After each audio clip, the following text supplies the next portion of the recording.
today's podcast, I've got TC, who runs the YouTube channel The Road to 1BTC. So the clue's in the title there, I think. He's been capturing his journey, his ongoing journey to get to 1 Bitcoin. It would be really good to have him on. Someone a bit younger than me, different stage of life, and with a sort of different, maybe a different route into Bitcoin. So hi, TC. Thanks for coming on. Thanks for having me. Pleasure to be here.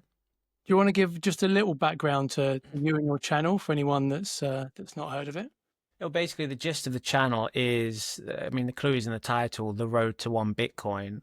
I first got into Bitcoin properly, probably less than a year ago. So I'm very new. When things were kicking off and Trump was talking about, a strategic Bitcoin reserve, and I saw all these companies and huge institutions and governments talking about Bitcoin, and the price hit about $70,000 as well about a year ago. I was just thinking, this funny internet money that was obviously a scam, how is this happening? And I kind of started looking into it a little bit more. And then there was a podcaster that I was listening to, which nothing to do with Bitcoin, but he mentioned it, that he was into it, and he made the claim that Bitcoin was better than gold. And I was thinking, what? How could anybody make a claim that this, magic internet money was better than gold? Because surely gold is king. It's been king for thousands of years, and it always will be, surely. So that really kind of piqued my interest about a year ago, and I was trying to almost invalidate this claim that this guy had made, that it was better than gold. And then I started delving into, what are the flaws with gold and what makes it so good? And then delving into Bitcoin a little bit more. And then I slowly started to click. And I was already kind of aware of the fiat system, and that money is essentially just printed out of thin air, and that inflation, our savings just get inflated away and away. And for the longest time, I just thought, well, maybe the best thing is just to hold my savings in like a bit of silver or something like that. But then I started delving into Bitcoin and what it actually was, and how it's completely different from all the other, altcoins, meme coins, and all that kind of stuff, and what makes it so unique and so special. And it clicked, and I was thinking, okay, this is something that I need to delve into. And then as I did more research, I thought, right, this is now going to be my savings account. This is going to be my pension plan. Because I had a few friends over the years that were into kind of crypto day trading. And to be honest, both of those friends over the years, they've all been wrecked, absolutely wrecked. They've left with nothing, less than nothing. Whenever they'd send me anything on this, it was like, right, I put in £1 and then I got £100,000 from this. And I was thinking, this is just a gamble. It's not a legitimate investment. It's not legit. It's hype. And I agree, it still is hype, but that was my only exposure from like my, personal friends. And then I kind of, you could say I got orange pilled, and I thought, right, I'm going to try and just stack as much as I possibly can. But when I was looking into the whole, scene, the space, just, putting Bitcoin in YouTube, most of the stuff I was getting was the day traders, trying to sell you a course, trying to get rich quick, selling your fart coin and Pepe coin and all that kind of stuff. Or it was kind of institutional hedge fund managers or billionaire CEOs, this kind of stuff. And I just couldn't really relate to it much. And I thought, well, I know for a fact that most people in the world are the 99%, average Joe, the plebs kind of thing. So where's all that content? So I thought, well, I'm new to this, I'm learning, and I want to stack. So I'm going to start a channel and just document it all. So it's partially me trying to get to 1 Bitcoin, but also partially the learning process of, of me trying to understand certain concepts. Because as I'm sure Bitcoin is almost like an endless learning curve. There's always something, there's always questions. I've still got questions that I don't understand about it. So it's almost like a personal blog, as well as me, stacking and doing side hustles and selling bits and bobs and just trying to get to, that goal of 1 Bitcoin. Cool. Okay. Well, that's there's quite a lot to unpack there. But before we go into the Bitcoin side of things, I like to ask my guests what their earliest memory of money is. Earliest memories of money. I think when I first started to get pocket money when I was a young lad, I think I got like £1 a week or something, £1.50 a week from my mum. And I would always go to the shop. I remember it was the Red Shop, we called it. It was the newsagents around the corner from me, and I'd buy sweets. And at the time, this is quite a funny one actually, because at the time, sweets were 1p, penny sweets, 2p, that kind of thing. And I even remember thinking back at the time that the price of sweets were going up. So I was being hit, I was being hit with inflation, even as like a 7, 8-year-old kid. I was thinking, hang on, these used to be 1p. They're 5p now. What? I can get way less sweets with the same amount of money, And I even kind of remember asking my mum, I was like, oh, can I get £2 a week now for pocket money? Because, I can't buy as many sweets. So just thinking back now, even as a young kid, I was being debased by the fiat system. Toxic sweet maxi. Exactly, yeah. Still am in some ways, yeah. And I Always had guess that sweet tooth. at that younger age, though, I think obviously we're all less experienced for obvious reasons, but I guess we don't kind of challenge ourselves or the system to sort of ask why that is. It's just accepted, isn't it? Like Yeah. prices go up over time. Yeah, it's normalized, yeah. And I think when you grow up and then, you get hit with the bills and you realize that I can't just ask for more money. I'm earning as much as I possibly can and I'm struggling here. And then, I don't know many friends that are not financially struggling, even though they're trying the hardest and working full time. So people now know something's not quite right. Something's up with this, because it's not fair that people are having to work full time, both, husband and wife, or if there's two of you in the house, and get the side hustle, and they're still struggling. People know that something's not right here. Something's fundamentally wrong. And I think it's with the actual currency itself. The currency, as well as the systems we've got surrounding it. Increasing tax rates, tax allowances that don't change, so that people get drawn into higher and higher bands, even though they're getting a pay rise, they're not really taking much more money home. And at the same time, council tax, energy bills, everything just shoot up. So yeah, it's increasingly challenging for a lot of people. And as you say, even people who historically have been reasonably well off, maybe this year they're saying, can't have that holiday, or let's just stay in this country this year because we haven't got as much as we had before. Yeah, this whole like cost of living crisis, that's almost definitely just from the amount of cash that was printed for the COVID stuff. Yeah. We're being hit with the inflation now, but it's almost like repackaged and sold as, oh, it's some other reason why. It's because people are going to war in this foreign country, or it's because of this ship got stuck in this canal, so the prices are going. In actual fact, it's just, that's all. I don't know if you can swear on this. You can say what the fuck you want. That's all bullshit, because it's literally the amount of money that's being printed. That's why the prices are going up, and they're just trying to keep people in this illusion like it's fine, this is normal, And it's. I suspect a lot of the media outlets that are reporting on that, though, believe it themselves. Oh, sure. I don't think most of them are being deceptive. I just think they're completely ignorant. For sure, I don't think everybody's in on it. I don't think that a lot of these journalists know. That's just what they're told, and they genuinely believe it as well, and they pass it on. Yeah. How do you feel about, since you're relatively new into Bitcoin? There is a view from some people within the space and a lot of people outside of Bitcoin that just say it's one big echo chamber, and all of this stuff is just crazy talk. And it might be that 20% of it might be money printing, but all that other stuff is really genuine, and Bitcoiners just like to overemphasize the doom and gloom. How do you sit on that side of the fence? Well, I'm sure it is multifaceted in a way. I'm sure there are, economics and geopolitics and that stuff. I've got no real grasp on all that stuff. Come on, man. That's what I got you on to talk about.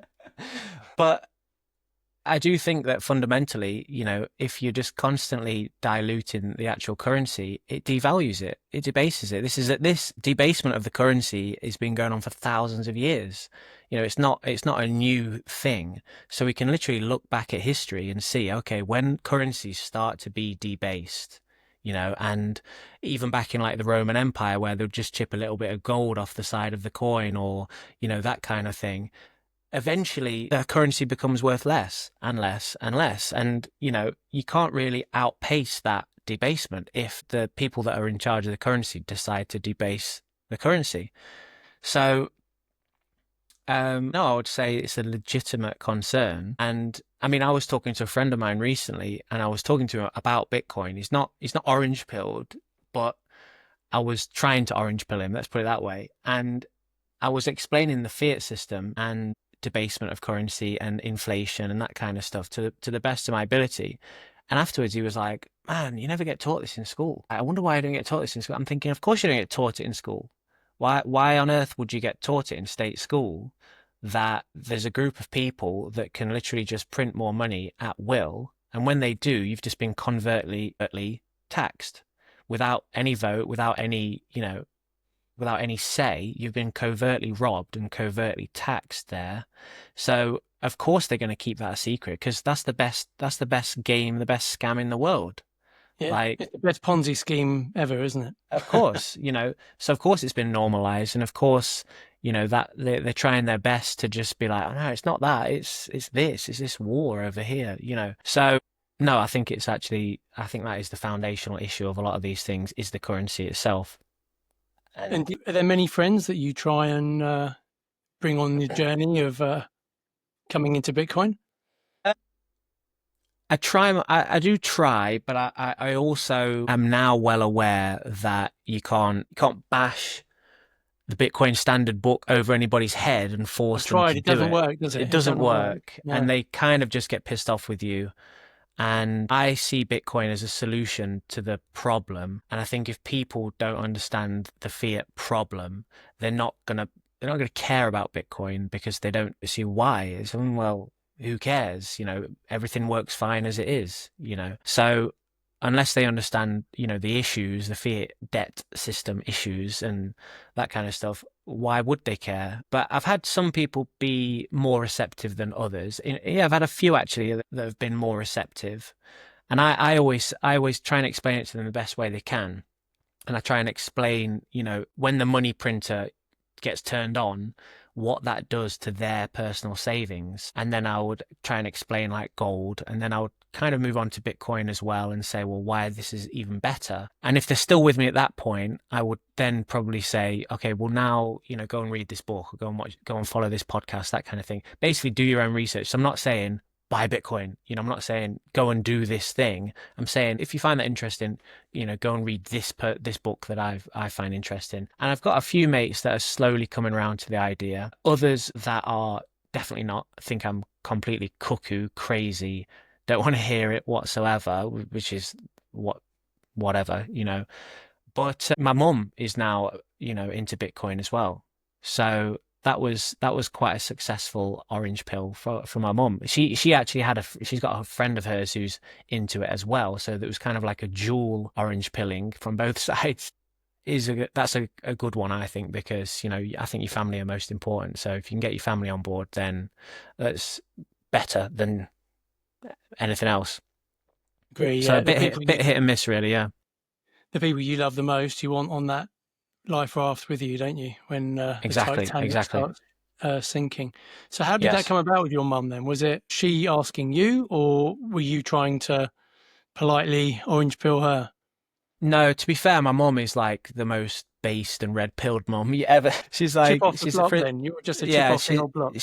She's a rarity. Like, she's used to being, called all kinds of things by her friends as well, with various things. And she's actually super aware of the fiat thing as well. But her thing, she didn't know a solution really. And she's also quite savvy to like the potential central bank digital currency and that kind of stuff. So she likes to buy things in cash, and she's on that wavelength really. And then basically got talking to her about Bitcoin, and she liked the idea that it couldn't be debased, that it couldn't be, confiscated or forged, and that it was decentralized. You could hold it yourself. I mean, my mum, you probably know about this, but she was one of the people that got burned by the pension. I can't remember the term for it now, but she had a pension that she was meant to take when she was 60, and because she was born in a certain age, they pushed it back 2 years, and then 2 years and 2 years, and eventually she took it 6 years later. So she was 66 when she eventually took her pension that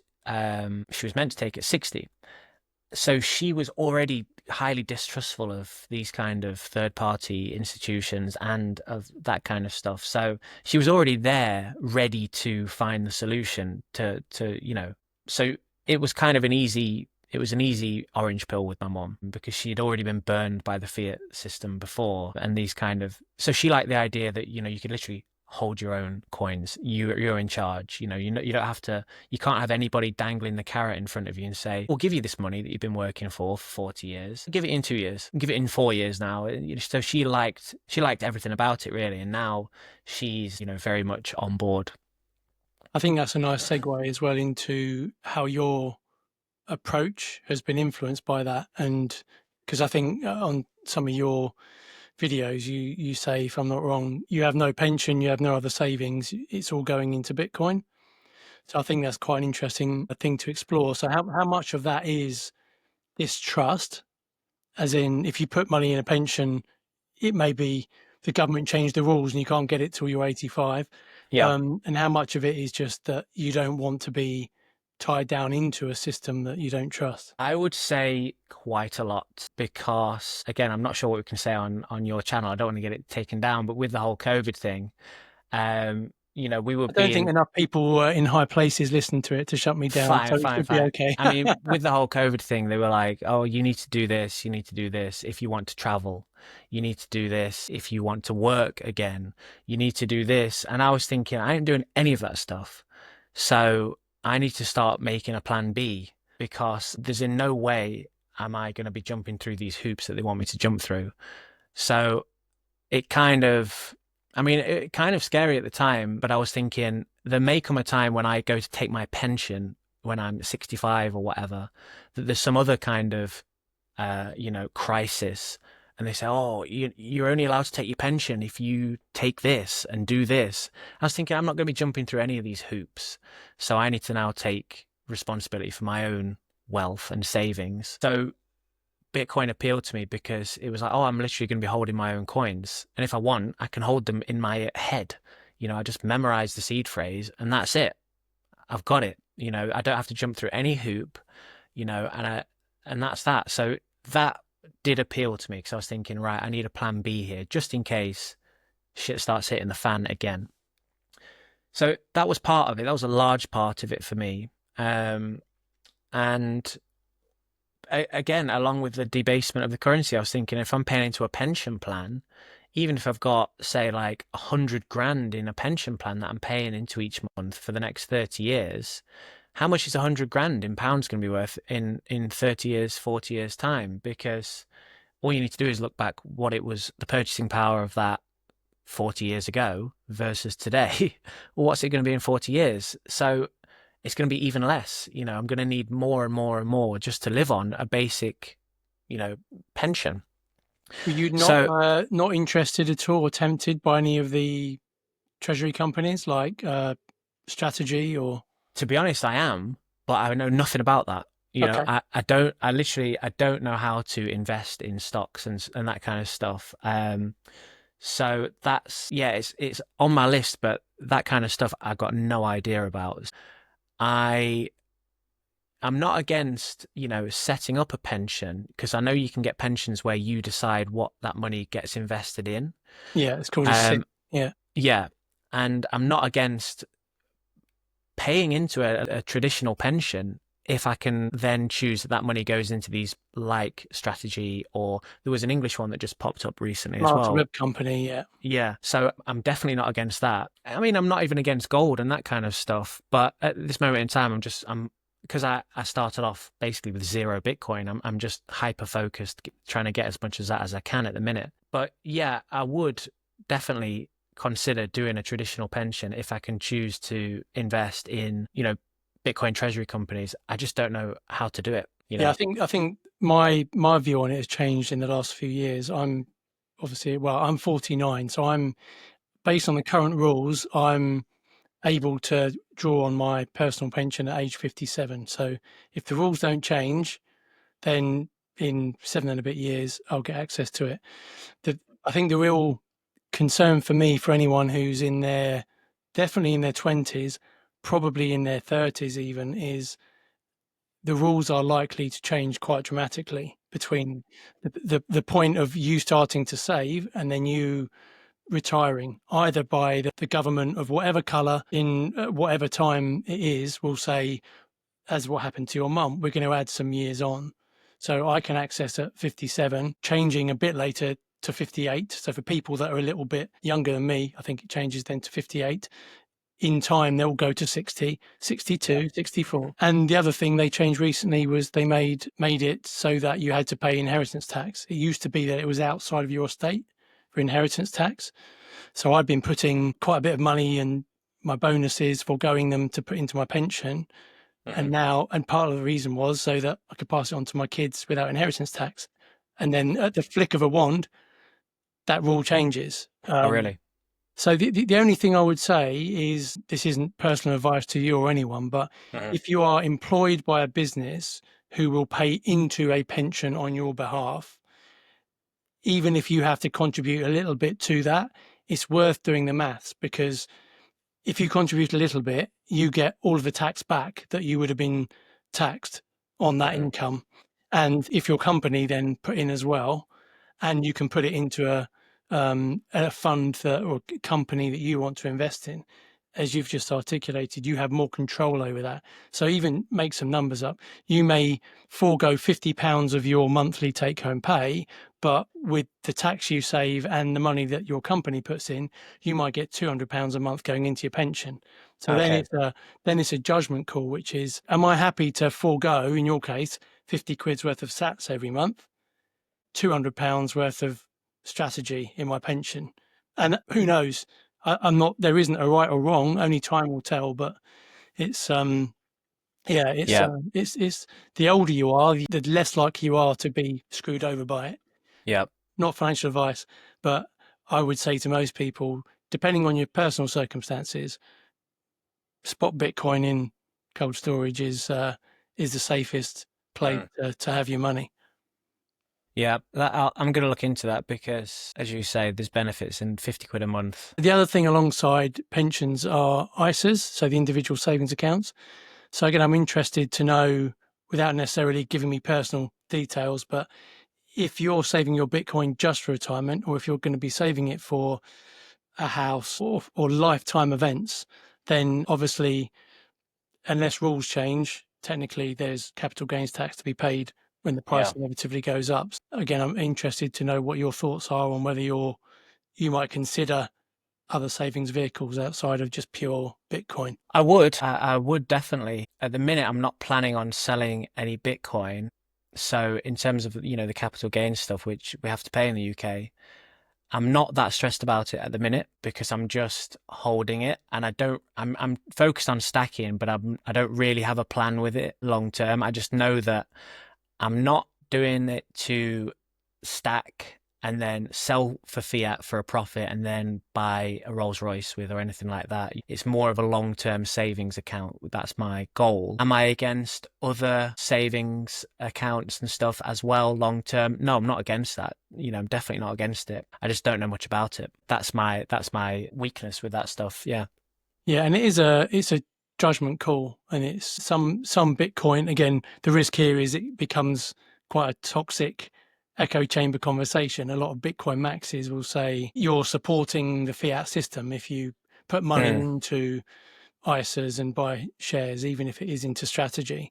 My view on that is a bit different, which is most people have different pots of savings that they might need access to, or that they want to lock away for, to preserve their wealth. If I need to get access to money, I don't want to have to sell my Bitcoin. So, but again, it's a very personal, subjective thing. How much are you foregoing of buying Bitcoin to keep it in another savings tool? That's different for every person. Yes. Yeah. Everybody's got their own. That's subjective to each person, how much they want to tolerate and save and that kind of thing. Yeah. Yeah. And if someone's saving up for a holiday in 6 months' time, that it really means a lot to them and they want to save up to do that, my view would be, don't put that money in Bitcoin, because you may be forced to sell it when it hits a bear market, and you might get back half of what you put in. And then you're going to have to pay potential tax on that sale as well. Yeah, possibly, because if that's, because the way the tax works is it's a weighted average, but you know, that would be quite sickening to do.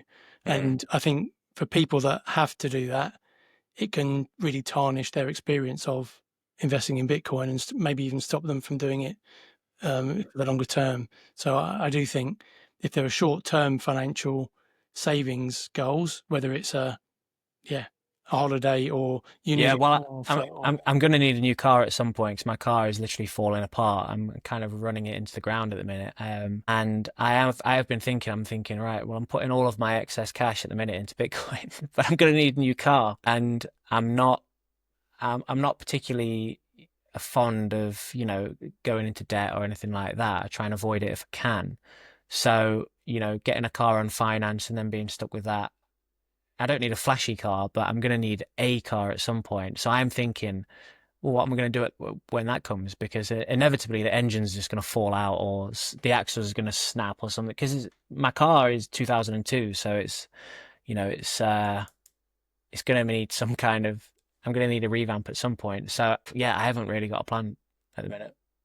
Yeah, that's a tricky one, isn't it? I mean, you've got legs. I think you just should get a bike and just cycle everywhere, and then. Yep, that is a solution.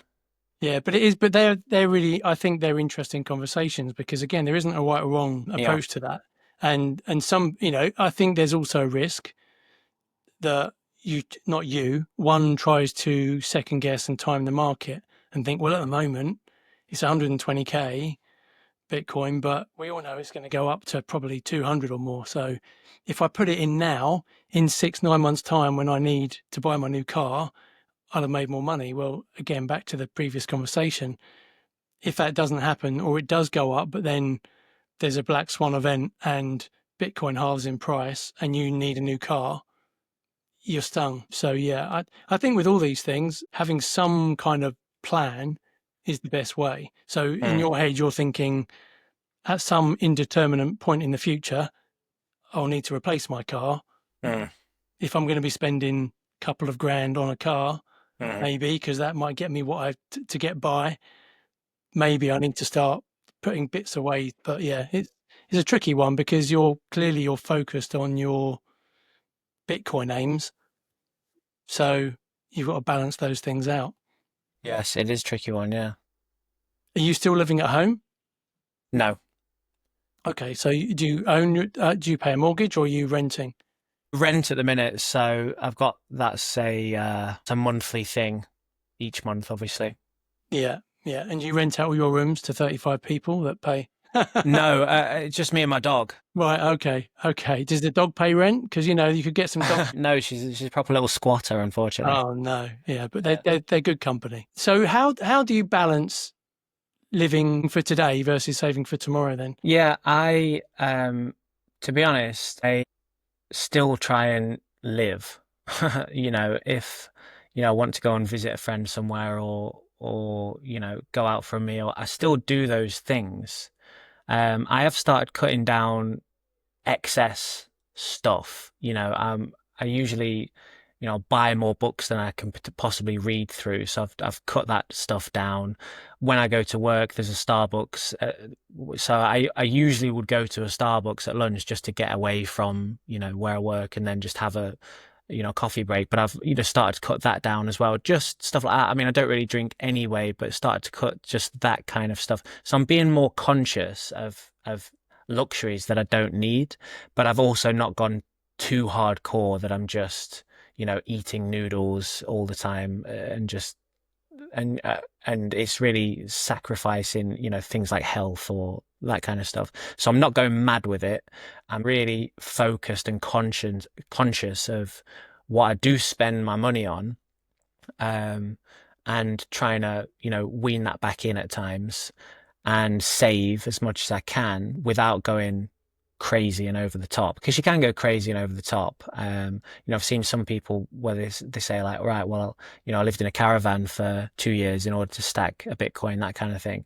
And maybe I'll get to that point. I don't know, but At this stage, I'm just a lot more conscious of waste, and I'm trying to wean it back in. At the same time, I'm doing the side hustle, so working extra hours, and that extra side hustle job, 100% of the earnings from that goes into the Bitcoin fund. So kind of like my house payments and petrol and car and food and that kind of stuff, that's covered by the day job. And as you know, as long as I don't go too crazy, and just go out on endless parties and holidays and that kind of thing, I'm pretty much covered there.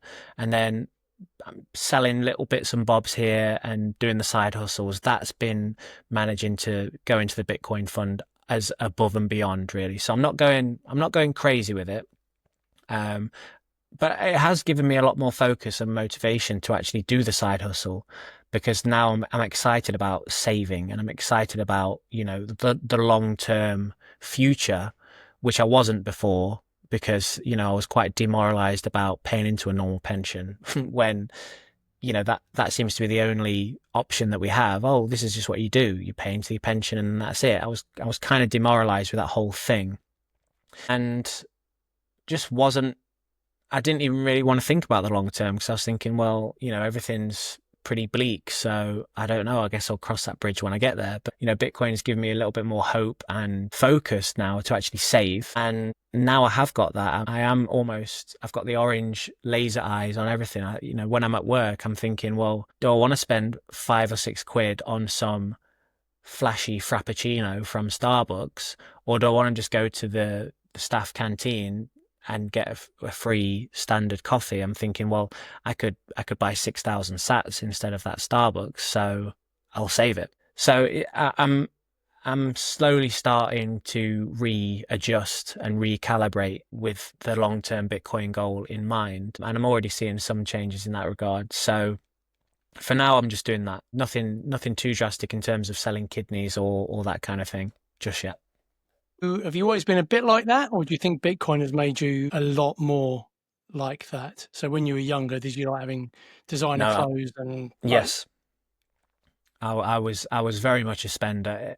No matter how much I earned, I've had various jobs over the years with different, levels of pay. In my 20s, I had, quite a high paid but high stressed job, and I was earning a lot, but I was spending a lot.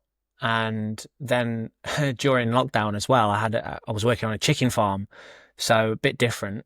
But basically, whatever excess I had, I always just used to like spending it. I was not interested in saving whatsoever. As I said, not even really thinking about it. There was always something to spend money on. So really, for the first time ever in my life, understanding Bitcoin has now given me reason to save and to plan for the long term.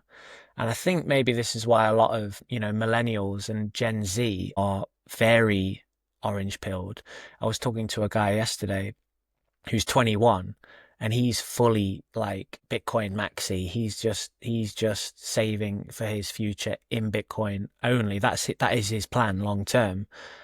So yeah, it has changed my habits, and I hope to as well that I continue to learn about this kind of stuff, because, as I said to you before, I don't know anything about these SIP pensions or investments, or I just never learned any of that stuff. So, I just hope to be more conscious and more able for that kind of stuff, and,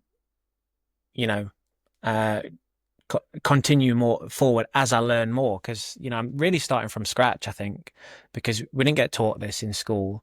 I didn't know about any of it growing up, and now I'm just kind of like trying to absorb as much as I possibly can in terms of, well, what is the best way to save for the future?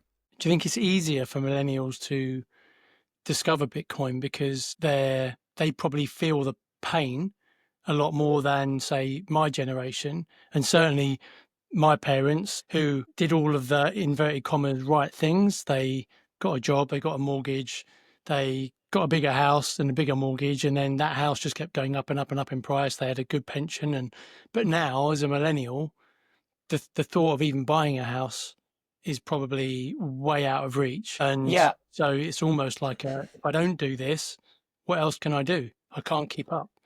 Yeah, I mean, people give the boomers a lot of stick, but I think they were just doing, as you said, that worked for them at the time. Yeah, yeah. They could buy cheap houses and their pensions worked for them at the time. So that was, they just they did that and it worked out for them and that's fine until, it didn't. And my mum is a prime example. She's a baby boomer, but then she got burned with that pension thing as well. And maybe there's with some boomers, they just don't give a shit. They're like, well, I've got my house and, I've got my pension. So, whatever, sucks to be you. Maybe, yeah, I think that was their thing. But now the millennials have got their thing, and I think that is Bitcoin. And I think people now can start taking advantage of that, just like, the cheap houses and the pension worked out for people in the 50s and 60s and whatnot. Now we've got Bitcoin. So that was their thing. This is our thing. In 30, 40 years' time, you are going to be like one of the boomers are now. They'll say, like, it's all right for you. You could get Bitcoin when it was only $120,000, Exactly. And whether there'll be another new thing for that generation, I don't know, because I don't know how you could possibly top Bitcoin. But yeah, as Bitcoiners, we keep an open mind of all these things, right? So you could never say never, but certainly it feels like it would have to be something pretty special for the level of network adoption that Bitcoin's got to suddenly jump ship and, move somewhere else. It's an interesting thing to think about, what the world and Bitcoin will be like in 30, 40, 50 years time. I don't think there'll be the issues, if we do move towards this kind of Bitcoin standard world or hyper Bitcoinization kind of thing, I don't think there'll be as many issues in terms of, the inflation. So maybe things will just level out a little bit more. And, the reason why a lot of Gen Zs can't buy houses is because the houses are so expensive because the price has been inflated, and the earnings haven't matched up with that. But that's a byproduct of the flaw within the fiat system. I was reading somewhere that, again, in the future, Bitcoin has the potential to almost demonetize a lot of this real estate market because people hold their wealth in real estate as a hedge against the inflation. Well, if people have a better hedge against inflation, which is Bitcoin, the housing market is gonna drop in price because it's gonna revert back to its base utility cost, and a house is gonna be a cost of a house again, rather than some hyperinflated, multi-million pound thing that somebody doesn't even live in. They just buy it to store their wealth in. Well, that whole thing will start to dissipate when Bitcoin gets adopted more. I think it has already, to be honest. Really? It's not what it used to be. And I think there are 3, 4, 5 property landlords that are selling 1 or 2. And so I don't think it's a massive wave, but it's definitely starting. Starting to click, yeah. I've got a friend who bought a buy to let for the same reason, because he thought, well, that's just what you do. If you've got a bit of extra cash, you just buy a house and then you rent it out. That's what you do. And he, over the years, he said he ended up losing money on it because it cost him so much in terms of maintenance and that kind of stuff. And he's now in the process of selling that and he's going to buy Bitcoin with it, which makes complete sense. Like, no, it's right. You have so many fees. So you have stamp duty when you buy it, solicitor fees, mortgage lender fees. When you sell it, you have a whole load of solicitor fees again and estate agent fees. And if you want to get a little bit of your property out, you can't. Whereas if you want to sell 50 sats, you can. And there's no maintenance cost. There's no burst pipes. There's no any of that stuff. So, it's a bit of a no-brainer. I think people have just kind of got to start to click with it. I think it's that traditional advice is still, property is really sound investment. So, there's safe as houses. That's a saying that people still use. I think once you scratch under the surface a bit and you accept that we're in a very different environment now to the environment even 5, 10 years ago, it's very different now. I think, as you say, property is going to get costed back more to its utility value rather than its value as a way to hedge against inflation. Yeah, so that's just going to be a good thing all round. House prices are going to go down. They're going to be filled.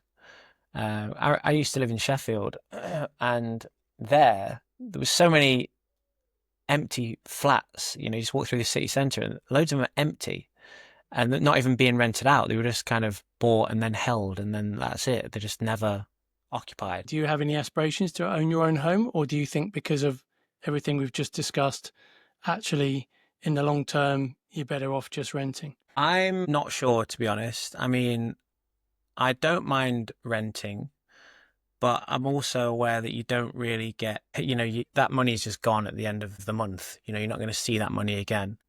I do kind of like it as well because you're not completely tied down, that kind of thing. But in terms of, getting a deposit together, that's just not, I mean, yeah, maybe I should be doing that instead of buying Bitcoin. But to me, maybe one day, but in this current, how I currently am, I'm pretty fine with it, just renting.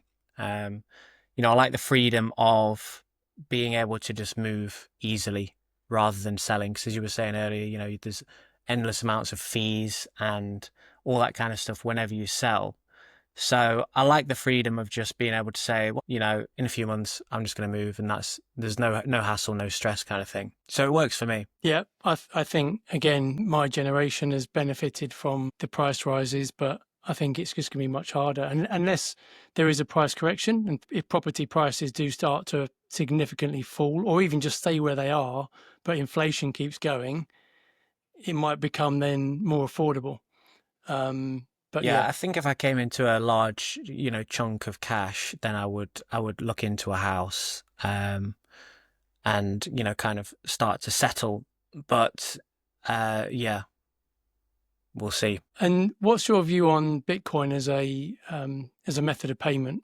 So rather than just as a savings tool, have you explored any opportunities to do side hustles that get paid in Bitcoin? I have. At the minute, I haven't managed to find anything. I know that there are some places where you can offer your services and you get paid in sats. But a lot of those are kind of like the techie side, like coding or, just working for a Bitcoin company. And I don't have those skills to do that.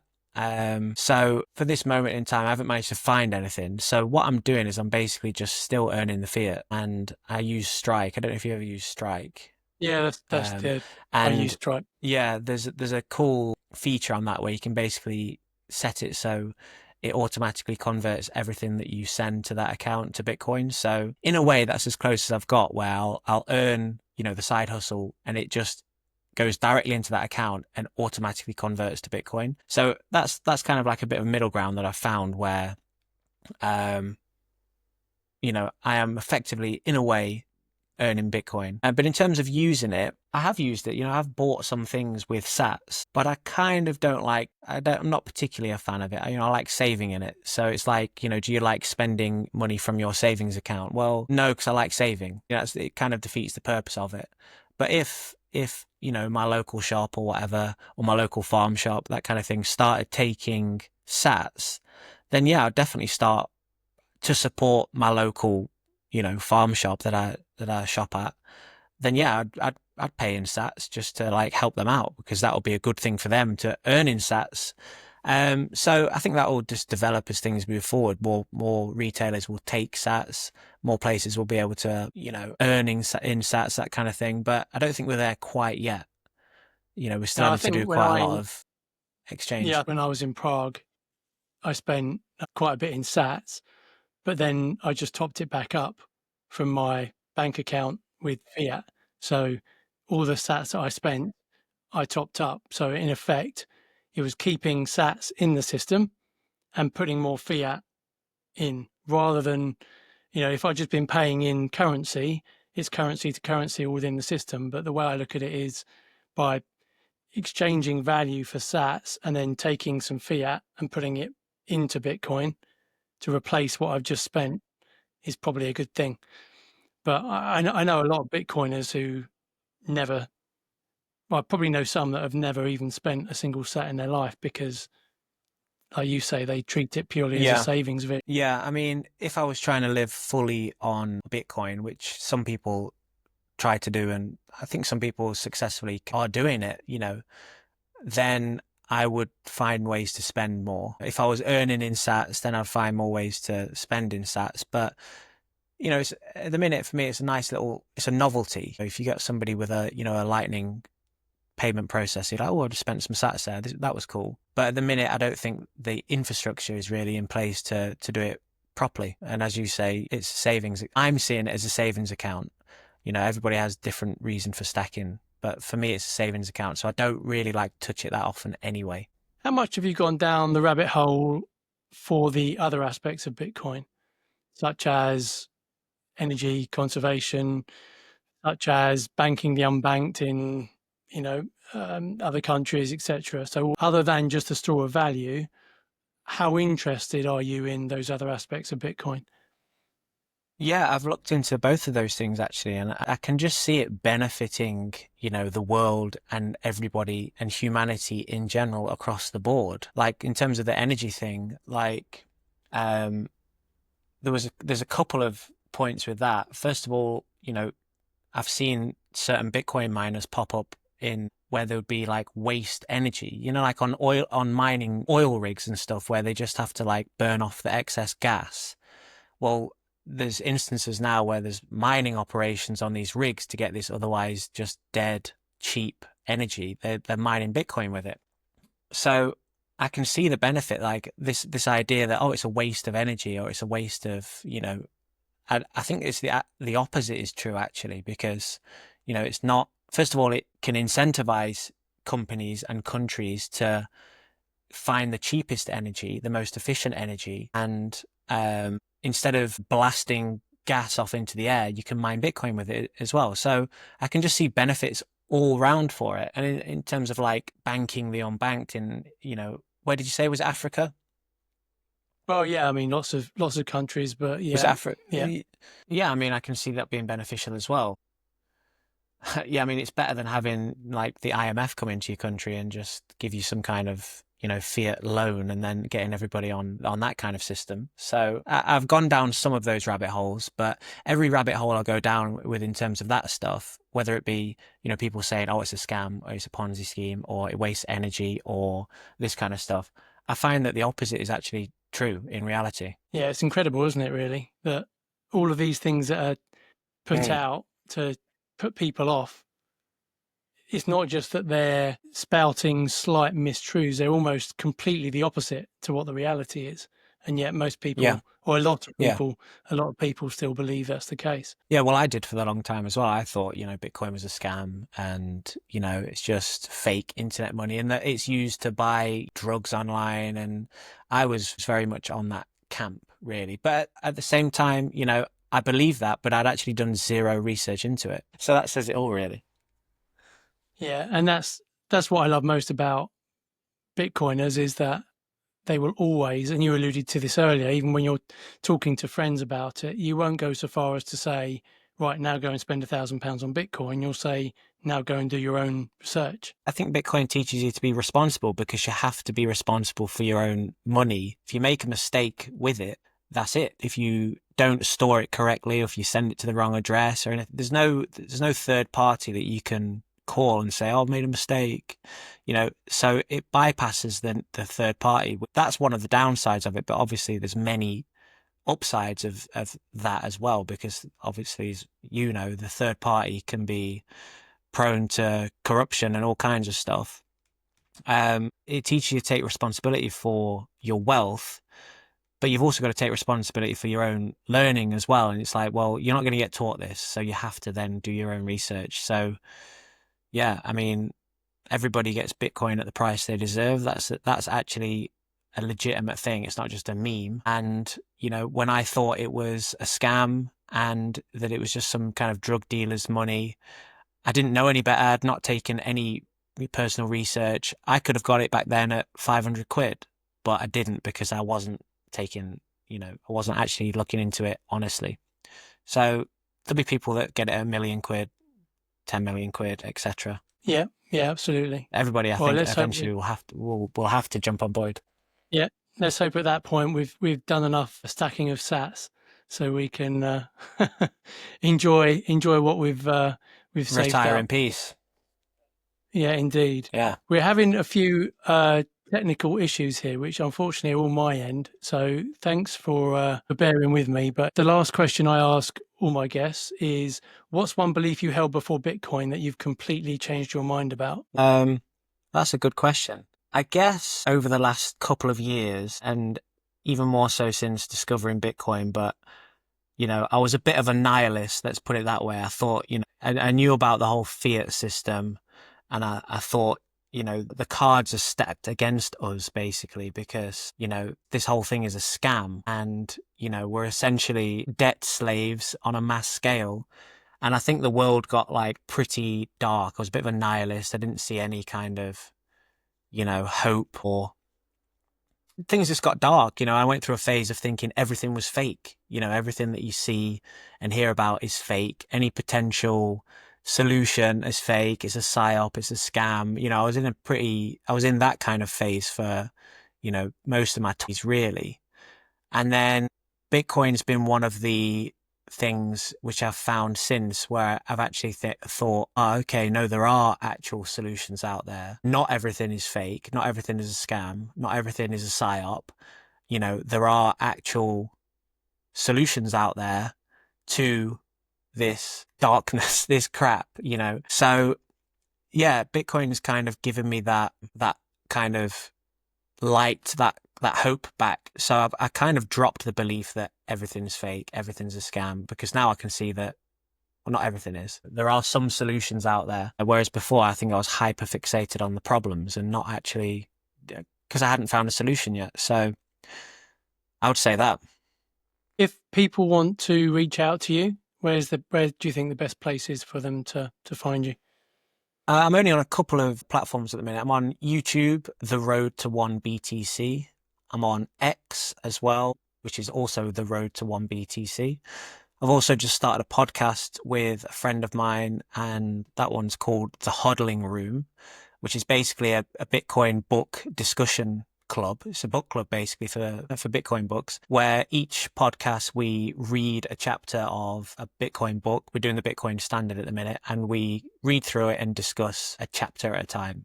So you can find me on The Hodling Room as well. Oh, I like on that. YouTube and Spotify and all that kind of stuff. Yeah. Good. Well, I hope that goes really well. I'll have to subscribe to that. Thank you. All right. Great stuff. A pleasure talking to you, and hopefully I'll speak to you soon. And you. Lovely stuff. Thank you very much, Gary. Cheers for having me.